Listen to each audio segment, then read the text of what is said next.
someone is using someone's work, okay, in an enterprise, okay, that has gain, copyright applies in that space where someone's works are used for commercial gain, okay, are used, it could be directly for commercial gain or indirectly, like the bars, okay.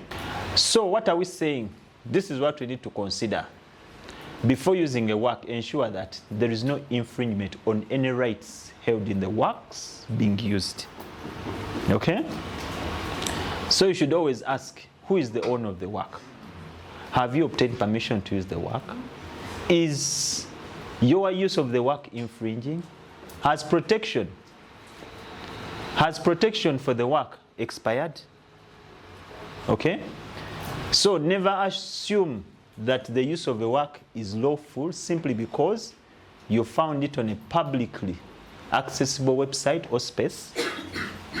You intend to use it without charging the viewers or listeners.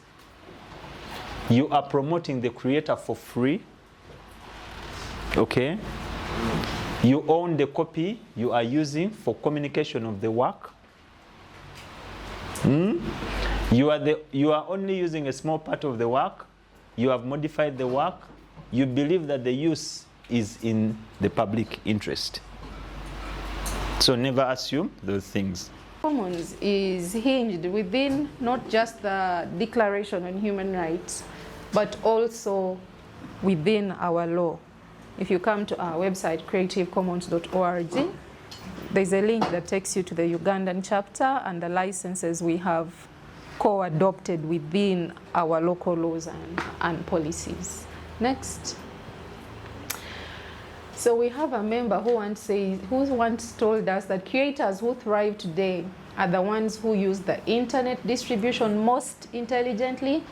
In fact, the ones who are most generous with their work often reap the most reward. People used to think of reusing another person's work as stealing. Today, not letting others use your work can mean irrelevancy.